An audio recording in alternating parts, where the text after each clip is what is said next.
Certo? Agora a gente aprendeu bastante sobre como pesquisar e como analisar muito bem o nosso negócio, o nosso mercado, os nossos concorrentes, parceiros, fornecedores.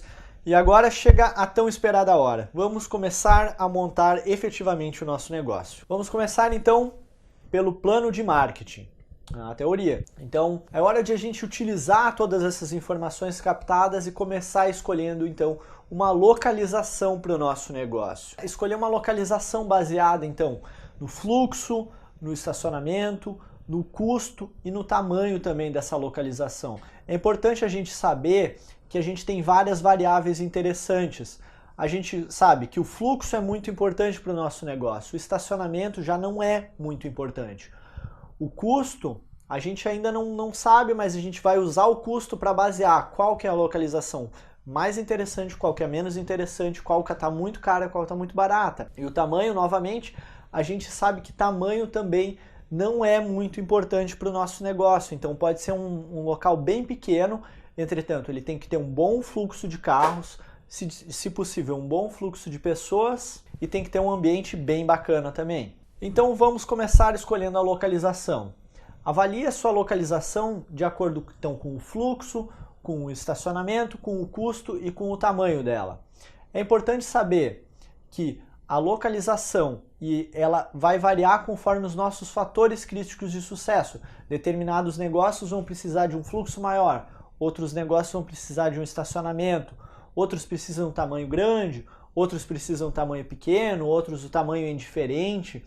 Então, busque um local adequado e de acordo com os fatores críticos de sucesso do seu negócio. O tamanho do seu negócio, você sabe já o tamanho do mercado. Então você sabe o tamanho que deve fazer o seu estabelecimento, você sabe o que é mais importante, se é fluxo, se é estacionamento. Então lembre-se disso, é muito importante que você escolha o seu local de acordo com os seus fatores críticos de sucesso. E uma vez que você avaliou 2, 3, 4 lugares, você deve avaliar então qual que é o custo de locação desses locais e o retorno que eles podem te trazer. Então, se você avaliou que determinado local tem uma nota 10 e outro determinado local tem uma nota 9, mas esse de nota 10 pode ser que custe 2 vezes mais, então não há necessidade, você provavelmente vai ter um retorno maior nesse local de nota 9.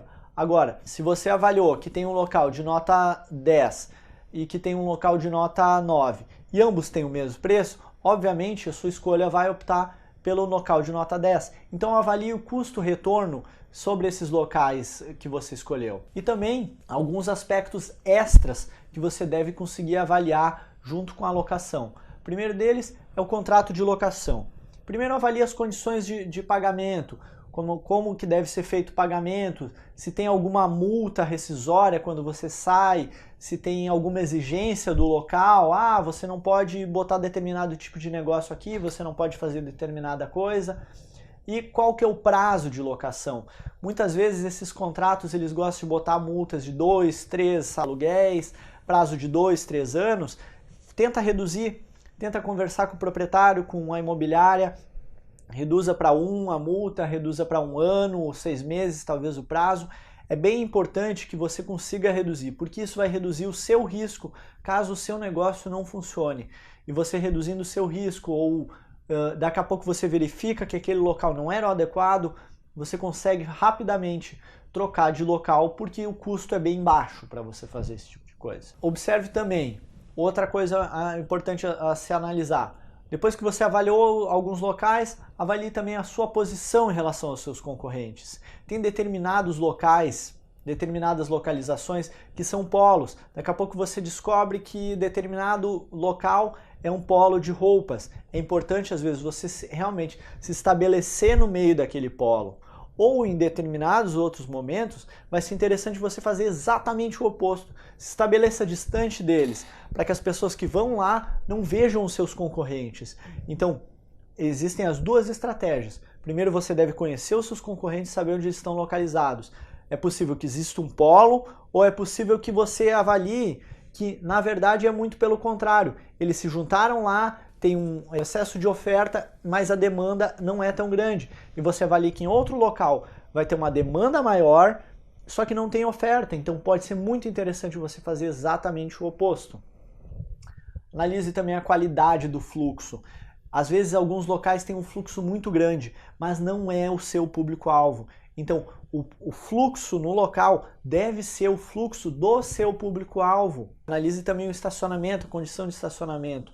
Se ele é condizente com o seu público-alvo. Você deve lembrar, que nem a gente comentou nas etapas anteriores, que agora todas as coisas que você deve fazer devem ser focadas no seu público-alvo. E por último, então, converse com o seu contador. Veja o que ele te diz do local, se o local permite o seu empreendimento. Determinados segmentos são proibidos de você fazer no centro, outros determinados segmentos são proibidos de fazer em determinados locais. Tem que avaliar e tem que ver se aquele local, se aquela região permite um segmento ou estabelecimento como o seu. Então é isso a parte de localização. Avalie ela bem, foque no seu público-alvo e gaste bastante tempo avaliando realmente essa localização, porque ela pode ser primordial e pode ser um dos fatores decisivos para o sucesso do seu negócio. Se você avaliar bem e entrar no local certo, muitas vezes você vai simplesmente, só pelo fato de estar naquela localização, já ter uma probabilidade de sucesso muito maior do que em determinado outro local. Até a próxima!